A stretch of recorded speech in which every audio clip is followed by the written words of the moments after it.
kind of funny. That's kind of why I made the comment. She shouldn't have any trouble against a Pharaoh this early in the game. Yeah, definitely. Just going over items. I don't see anything too tremendously interesting apart from a gladiator has this, health tube, so he's going to be literally impossible to push out of lane, even though they have. What the hell were okay? They have set up their tri lane at top now. It's a top versus top tri lane now. Yeah, after all the crazy thing that we have going on here, it seems that's what they're planning to go for. And I mean, yeah, it's pretty, it's pretty reasonable. It's exactly where you want your tri lane to be.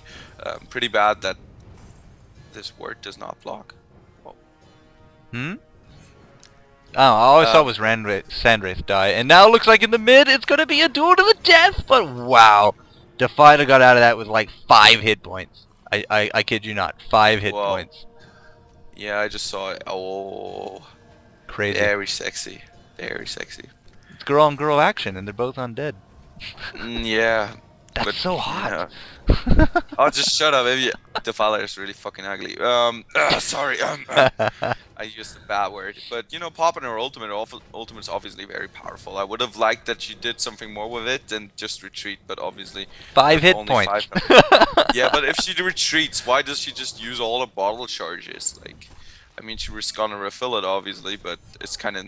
You can just pop your bottle charges and push the tower while you have your ultimate. You do remember they have a Pharaoh on the team, right?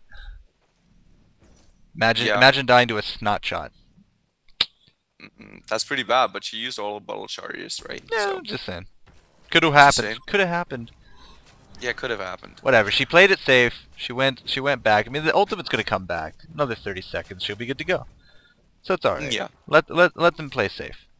Now, this game, I've seen a lot of blood chalices around. Yeah, I mean, not a big surprise. Like, blood chalice is a really good item, obviously, especially on strength heroes that need mana, and Magnus needs it. Gladiator maybe needs it. Yeah, Gladiator doesn't have one. It's a little weird. He's going for the more old school mana battery, but he did just finish up that Helm of the Black Legion. Not too surprising me. He's sitting at 285 gold a minute right now. He's spent over 3,000 gold so far. So, he's well above in the clear right now. Yeah, he's doing very well. And, Gladiator is so good. I mean, he's so good because he can be so dominant and he scales so well into the late game, even like crit whip. Because his true damage is so good. Oh, it's just so satisfying because they can't do anything about it. They just can't. You're gonna deal damage no matter what, unless they go invulnerable. But you can only go invulnerable for a very short amount of time in Heroes of Nerf. So it's just so good, and he offers so much AoE and mid-game power that I really love Gladiator, and I see why he's picked up so much.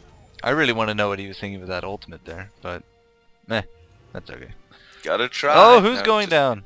It does look like Gladiator took a lot of heat there. Or sorry, not Gladiator. Glacius took a lot of heat there. Not too sure where from he took a lot of heat, but he did indeed. Who has come south? It is Magnus. He's now in the mid here. It does look like Defiler has gone invisible with her ultimate on. Her ultimate's now finished. It's kind of easy to tell where you are, but no, Forsaken Archer, you guessed wrong. And I don't know what Magnus wants to do. I think he's just hanging out, talking to the trees. Yeah, it's pretty hard to gank there, like a little bit, especially because Defiler. Yeah, because Defiler, Forsaken Archer right now, she probably knows that he's there, so she's just in tower range very comfortably. Yeah, he had a great chance right there, but no dice. Oh, Witch Slayer's coming south as well. Now Magnus, oh, you're going to get caught so hard here. Where's the Defiler? There's the Defiler. And she does get off a silence. I'm not too sure if this is going to afford him enough time to live. Magnus needs 2, 1, and now he's going to be able to not do anything at all because he's going to get minimalized. But Forsaken Archer sticking around a little too long. And now she's going to be picking up a kill there. We did have, I think, a Gladiator Pitfall go off, but it wasn't near anyone.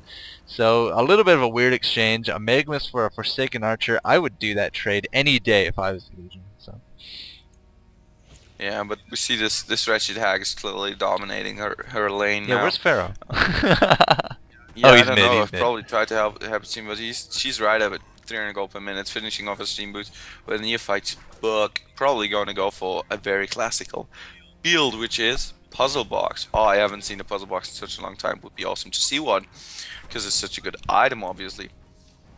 And other than that, I don't think very much great item pickups have gone. This Wretched Hag's really just having an easy time chilling down bottom. No, you're definitely spot on with the Wretched Hag. She has pushed Pharaoh entirely out of lane, and now she's just free farming. She's over 300 gold a minute now, and it looks like up top we do have the supports. They are going to see this Pharaoh, and now we're going to have to get Gladiator down here. Pharaoh kind of caught out, but I don't really know who's caught here. Is it Magmus or is it the Pharaoh? But a lot of damage going out. Sandra's coming right through those hills, and out comes the Chariot. The Chariot just a little bit off position there, but it's still able to pick up that Witch Slayer. I don't think Gladiator's going to be able to chase that, but what else is going on? We have Wretched Hag up here, and she's going to get revenge for that Glacius, so that's a 2 for 2, and it looks like she'll be okay. I think she's caught on the edge there, but Gladiator is still going around here. Is going to get hit by that Forsaken Archer. Now Forsaken Archer is a little too farmed, I think, for him to handle at this point, but Hag coming in, going to grab that kill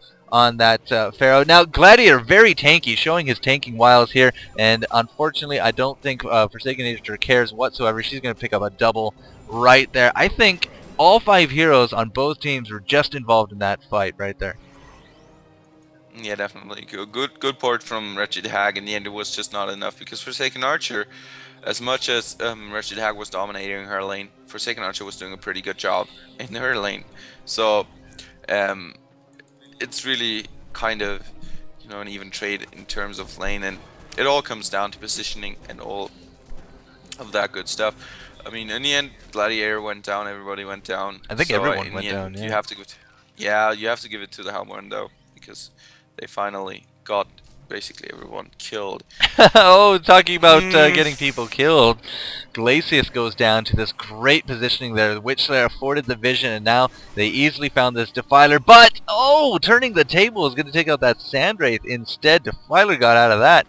But she looks like, what happened there? Did she get crit? No, she got snot rocketed, so she goes down. With this Wretched Hag is full health. She's going to try to jump in here, but Forsaken Archer went an unexpected way. Magmus could potentially help a kill here, but no, he wants to do that. This is a great opportunity for that Forsaken Archer to leave before her welcome is up, so to speak. Yeah, definitely. And again, she's hitting in the tower range and just getting out of there fine. Yeah, I'm just Gladiator finishes off his steam boots. Pharaoh, he hasn't been doing well at all in this game, because Wretched Hag dominated him so much. And now he's also wandering lane to lane when he theoretically doesn't need to. I mean, he's sure, fine, you took up the rune, great rune control, I'll give you props, but you left your lane. And at a 10-9, I mean, you're at a disadvantage right now. Fine, it's not that great at the moment, but at the momentum right now that the Legion have, it's going to start snowballing unless something drastic occurs.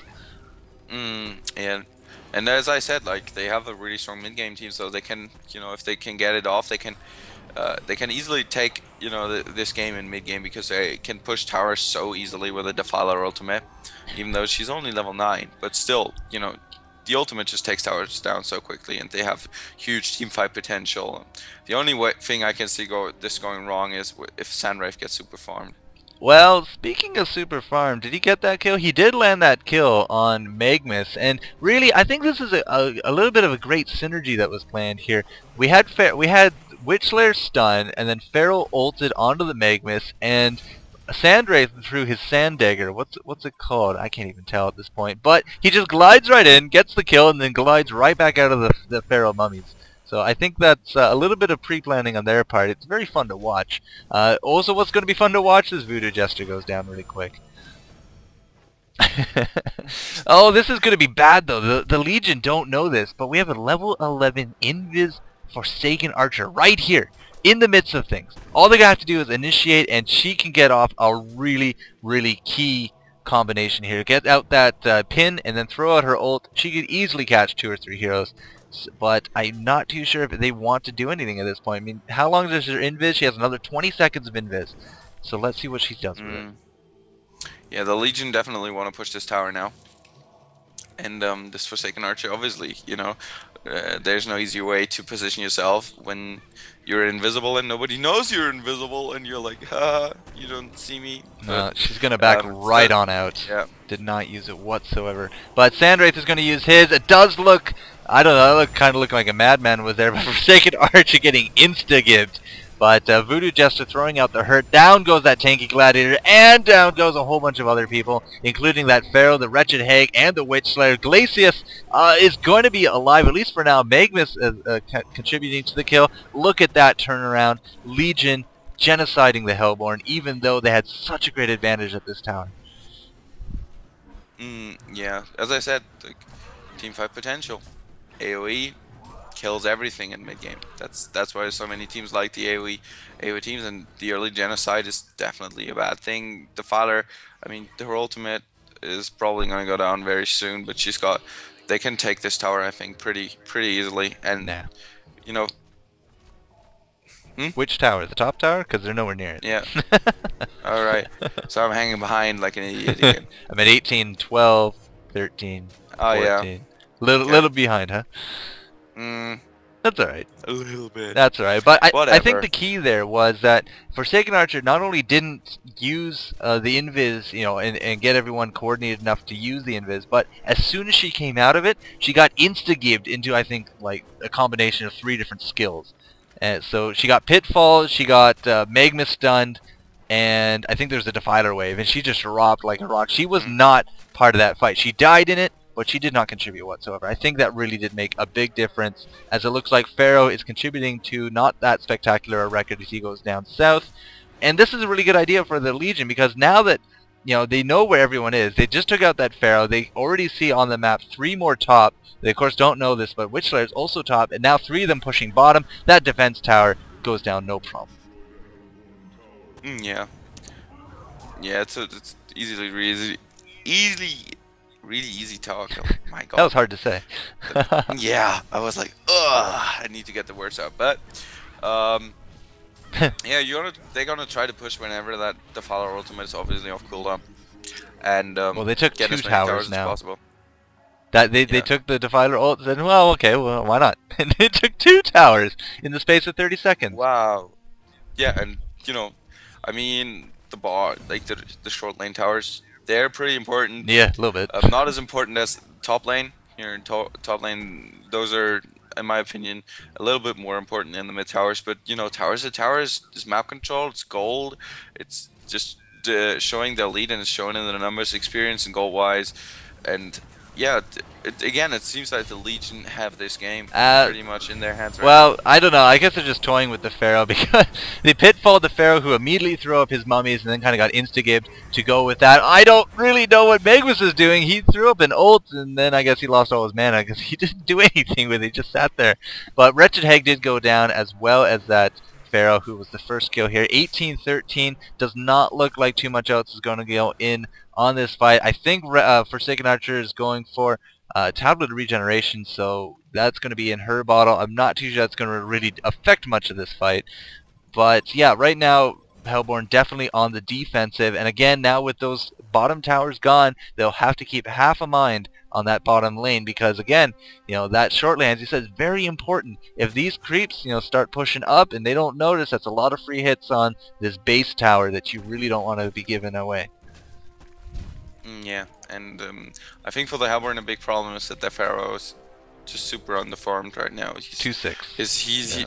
He's like, his goal per minute is 93. It's not even the worst on the just game, which is surprising.